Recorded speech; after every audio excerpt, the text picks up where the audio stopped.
একদিন ১ টাকার জন্য হয়েছিলেন অপমানিত। সেই ঘটনার পর থেকে তার কাছে ১ টাকার মূল্য অনেক। গত ৩ দশকেরও বেশি সময় ধরে নিজের কাজ দিয়ে সেটা প্রমাণও করে যাচ্ছেন নীলফামারীর একজন চা দোকানি। দ্রব্যমূল্যের ঊর্ধ্বগতির এই সময়েও তার দোকানে মাত্র ১ টাকায় মিলছে ১ কাপ চা আর ১ টাকায় একটি পেঁয়াজও। মানুষের ভালোবাসাকে ব্যবসার সবচেয়ে বড় লাভ মনে করা এই ব্যতিক্রমী উদ্যোক্তার গল্প নিয়ে নুরুল আমিনের প্রতিবেদন। একটি ঘটনার সাক্ষী হয়েই বদলে যায় তার জীবনের ভাবনা। ১ টাকা কম দেওয়ায় এক ক্রেতাকে অপমানিত হতে দেখে তিনি সিদ্ধান্ত নেন, যে টাকার জন্য একজন মানুষ অপমানিত হতে পারে সেই ১ টাকার মূল্য কখনো কম নয়।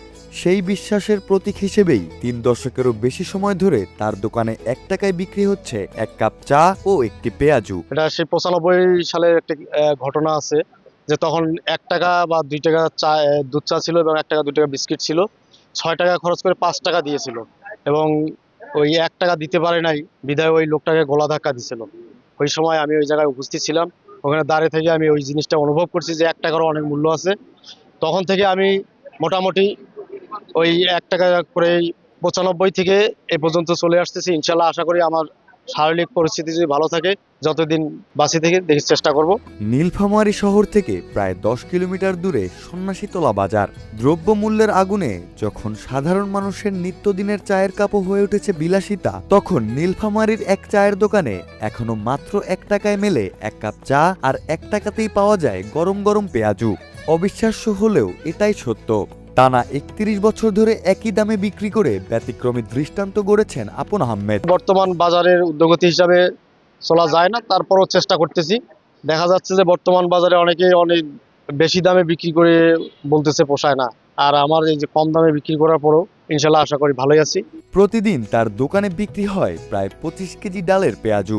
চা পেঁয়াজু সহ দৈনিক ৭ থেকে ৮ হাজার টাকার পণ্য বিক্রি হয়। সেই আয়ের মুনাফা দিয়েই চলে ৫ সদস্যের সংসার। পাশাপাশি বহন করেন ২ ছেলের লেখাপড়ার খরচ। সময়ের সঙ্গে বদলেছে বাজার দর, বদলেছে মানুষের জীবনযাত্রা, তবে বদলায়নি তার দোকানের প্রতি মানুষের আগ্রহ। তাই প্রতিদিনই ১ টাকার চা আর পেঁয়াজুর স্বাদ নিতে সেখানে ভিড় করেন নানা বয়সী মানুষ। সিরিয়াল ধরে লাগে, মাঝে মাঝে পাই না, মাঝে মাঝে আবার ভুল পাই, আর না পাইলে আবার আসিল লাগে। পাশেই বাসা তো, এই জন্য অপেক্ষা করি, আবার অপেক্ষা করি বাড়ি যায়, বাসা যায়, আবার নিয়ে যাই আসিয়া। বর্তমান বাজার মূল্য অনেক বেশি। এখানে ১ টাকার চা ১ টাকার পেঁয়াজি পাওয়া যায়। এখানে অনেক ভালো খাওয়া যায়। শুধু স্থানীয়রাই নন, বিকেল হলেই দূর দূরান্ত থেকেও মানুষ ছুটে আসেন তার দোকানে। অল্প দামে সুস্বাদু চা ও পেঁয়াজুর স্বাদ নিয়ে সন্তুষ্টির হাসি নিয়ে ফেরেন ক্রেতারা। তরুণ থেকে বৃদ্ধ সব বয়সী মানুষের প্রাণবন্ত আড্ডার অন্যতম কেন্দ্র হয়ে উঠেছে এই ছোট্ট চায়ের দোকান। আমরা এখানে প্রতিদিনই দূর দূরান্ত থেকে আমরা বন্ধু বান্ধব অনেক সবাই মিলে আমরা এখানে আসি। এখানে আসার মূল উদ্দেশ্য হচ্ছে একটাই, যে বর্তমান মানুষের যে দৈনন্দিন এবং চাহিদা, সেটা হচ্ছে যে আমরা শিক্ষার্থী মানুষ, আমরা মানে সবাই মিলে বন্ধু বান্ধব যখন আমরা আসার পর দেখা যাচ্ছে যে অন্যান্য হোটেলের তুলনায় অন্যান্য হোটেলগুলোতে দেখা যাচ্ছে যে আমরা ১০ টাকা নিলে সেখানে হচ্ছে যে ৫টা, এমনও কিছু কিছু জায়গা আছে যে প্রতিটা পেঁয়াজুর মূল্য আপনার ৫ টাকা করে, সেখানে আমরা ২টা পাচ্ছি। কিন্তু আমরা যখন একসাথে বেশ কয়েকজন আসি, তখন আসার পর আমরা এগুলো মানে ১০ টাকা ১০টা পাচ্ছি এখানে। সেখানে আমরা ৩-৪ জন আসলে একটু বন্টন করে খেতে পারতেছি। আমরা আসি ১ টাকার বড়া ১ টাকার চা খাইতে, এখানে সে ভালো বড়া বানায় এবং ভালো সুস্বাদু চা বানায়। রাত ১০টা পর্যন্ত চলে তার দোকানের বেচাকেনা।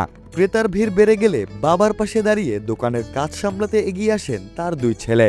এভাবেই পরিবারের সবাই মিলে টিকিয়ে রেখেছেন ৩ দশকেরও বেশি সময়ের এই ব্যতিক্রমী উদ্যোগ। আমি ক্লাস 8-এ পড়ি। আমি বিকাল ৪টার সময় এখানে আসি, এসে আমার আব্বুকে একটু সাহায্য করি। এই টাইমে আমাদের একটু দোকানে ভিড় হয়। আমি রাত ৯টার সময় চলে যাই, যে একটু বাসায় পড়াশোনা করি।